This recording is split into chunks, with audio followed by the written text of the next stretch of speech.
Well, good morning. Join me this morning. I'm on the banks of my local river Ouse. It's a beautiful morning. It's early February. There's hardly a breath of wind. It's about 4 or 5 degrees, and for the time of the year you couldn't ask for better. The river itself is in good condition.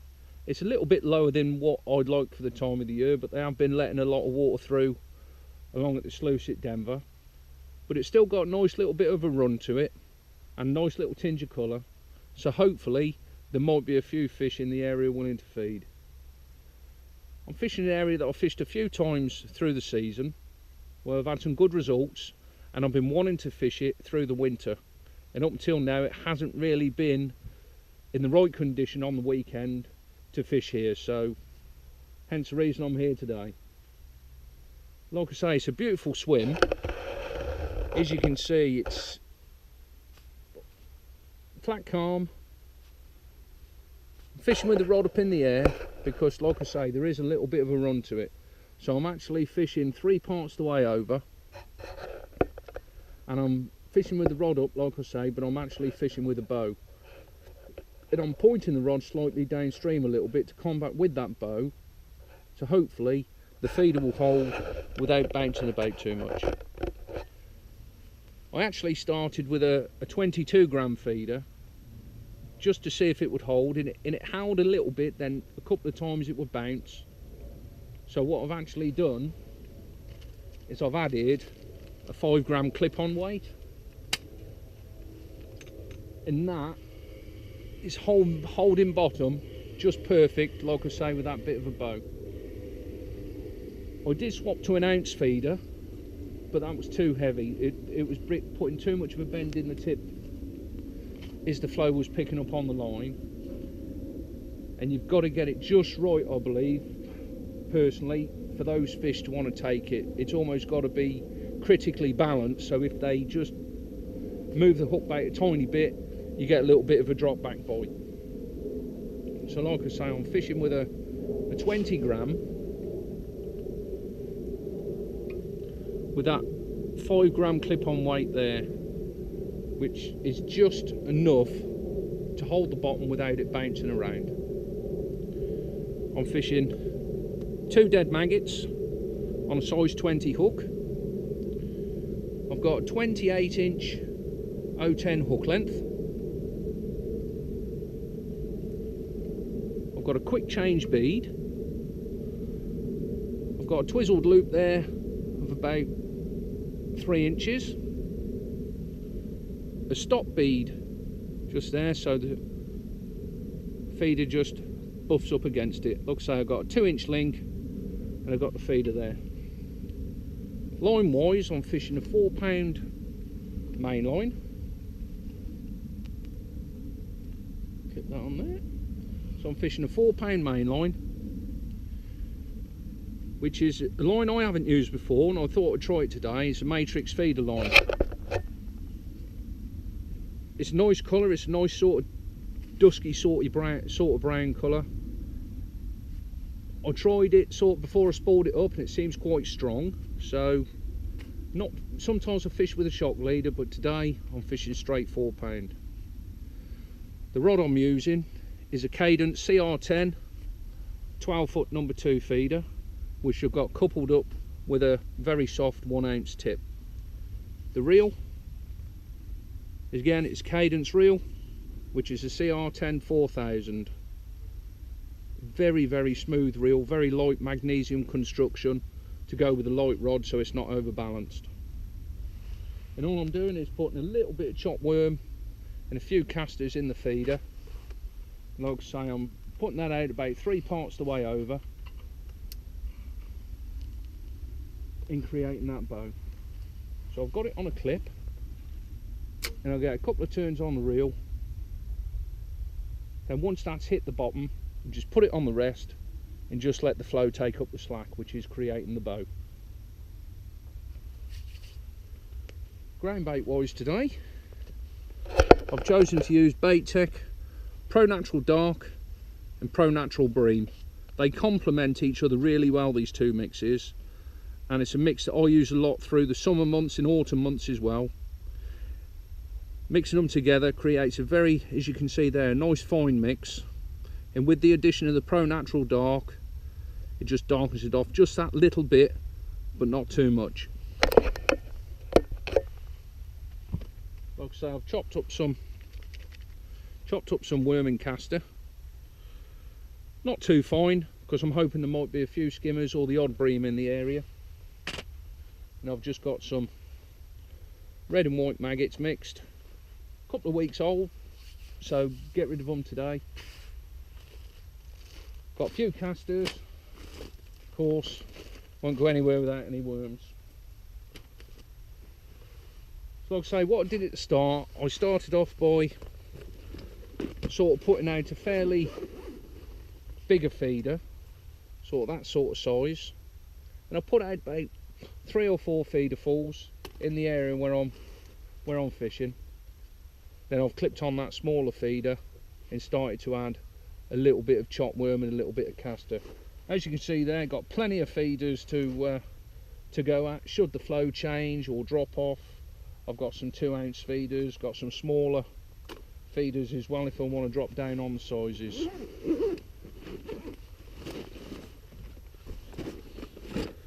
Got plenty of hook lengths tied up, so if I need to change, I mean, like I say, at the moment I'm using an 010 with a 20, but I've also got the same hook pattern, which is a Matrix Super Match, tied to an 18, but I've also got some SW feeders. I've got some B560s tied up as well, all to varied hook lengths, 010, 011, 012, just in case the situation dictates that I need to change. Well, everything's in order. Like I say, I had those few casts earlier. I've had several casts now, sort of leaving it out there 5 minutes or so. It's got to round about 9 o'clock time, 9:30 now I believe it is. So what I'm going to do, I'm going to set my stall out now and I'll leave it out there for round about anywhere between 5 and 10 minutes now, just to see if I'll get any response. If I need to leave it a little bit longer, I'll leave it a little bit longer. But I'm hoping there might be 1 or 2 roach, maybe some perch in the area, hopefully some bream, some skimmers, there might even be a tench. You just don't know with the ooze what's going to happen. If the rod does go, you could connect to a nice big bonus fish. Like I say, the trap's set. Hopefully plan A will work. We've got a plan B just in case. So fingers crossed, we might get a few bites and hopefully catch 1 or 2 fish. We're catching a bit later on, let you know we're going on. Oosh! Well, things haven't gone according to plan at the moment. In fact, you could say it's a big fat 0. Now, I was quite confident when I saw it got to the peg. Saw 1 or 2 fish moving. I thought, yeah, there's definitely a few fish in the area. Might be able to tempt 1 or 2 on the hook, but as of yet, nothing's been forthcoming. I've had 1 or 2 little tiny sort of indications on the tip, so we've not given up all hope. The pace is picked up a little tiny bit. They've dropped a lot of water off. Don't know if you can sort of see over the other side there. I mean, where the tins are, earlier you could see where the water level was, and you see now that's dropped right off. So like I say, there's some rain forecast, and there's possibly some snow forecast and whatever next week, so maybe they're running it off in anticipation of that. I don't know, but it has dropped a good, I would say a good 4, maybe even 6-8 inches since I've been fishing, which isn't the best, but we haven't given up all hope. Hopefully there's still chance yet that we might get 1 or 2 fish. You never know. I've been fishing dead maggot, live maggot, with no avail. I'm gonna swap over, put a slightly bigger hook on, and start with some small pieces of worm. You never know, they might want the worm today. Like I say, you never know this time of the year. You can be within a metre of where a fish is sat, and they will not go for the bait. So we'll keep plugging away, and hopefully before the session's out, we might be able to snare 1 or 2 fish. So here's hoping. Give it a go. Well, there we go, blank avoided. Just had a couple of little tiny taps on the tip and had a lovely drop back. This fish is like a block of ice. That's a beautiful River Ouse winter skimmer. Cracking fish. I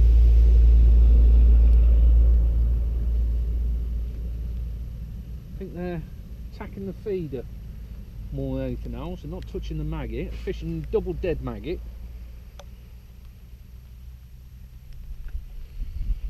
Just had 3 bites in the last 3 casts. Probably roach, but you never know. See what happens this time.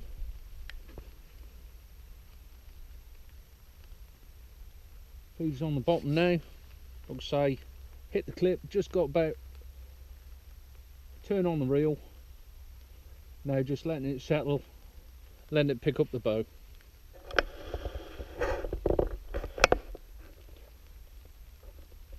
Well, you can see there, tip just starting to tighten up a little bit now.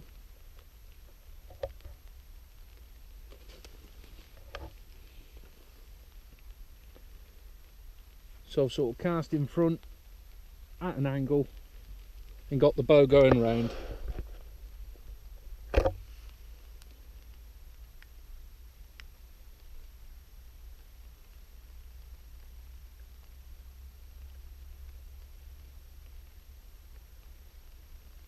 I said earlier that I didn't expect to get any bites for about an hour and a half or so, and so I had that skimmer after about 2 hours. Starting to get 1 or 2 bites now. So it's probably only roach, but on a very slow day today, any fish is better than no fish. There's even been a lot of fry down the side, which look as though they're probably sort of small roach and sticklebacks, which is very nice to see, really. Another little indication then.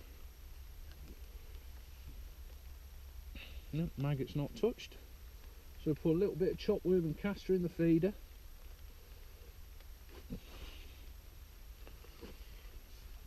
Back out there again.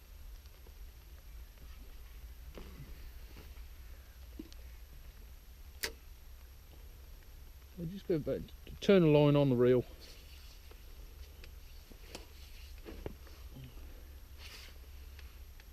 Who knows? Might be 1 or 2 about in the swim now.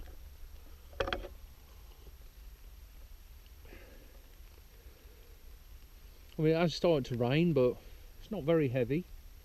Temperature definitely dropped a little degree or 2, but with the umbrella up, it's a little bit warmer than outside from under it.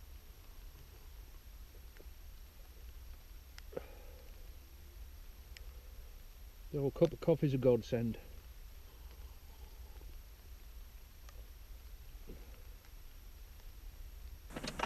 Well, there we go. Just about at the end of the session now.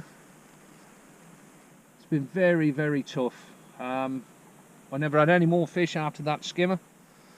I did have 4 bites directly after it, 4 consecutive casts, cast out and tap on the tip. I think it was probably just roach, or maybe skimmer's just nudging it the feeder. I did have 1 smash maggot, but didn't connect with anything. Like I say, it was probably roach, probably small roach. Yeah, it's been very, very tough. I'm 100% certain that there's fish out in the swim. Like I say, that skimmer of that sort of size, they don't really swim around on their own, as you know. And yeah, I mean, you could be a metre away from where the fish are and you just wouldn't even know it. Like I say, that fish was like a block of ice. So they're not swimming around, they're not chasing the food. You've literally, it's got to land within inches of them to so they take the hook bait. But yeah, that's what fishing's all about. Like I say, that's what's called fishing and not catching. If we had £200 every single week when we went, soon get bored of it. But yeah, so if you've been out on the bank today, I hope you've had a few. And if you haven't been out and then you're in the warmth of the house, lay snug on the sofa watching the rugby, I don't blame you, because I will be soon. But till the next time, be good. We'll catch you next time we're on the bank. Ouse.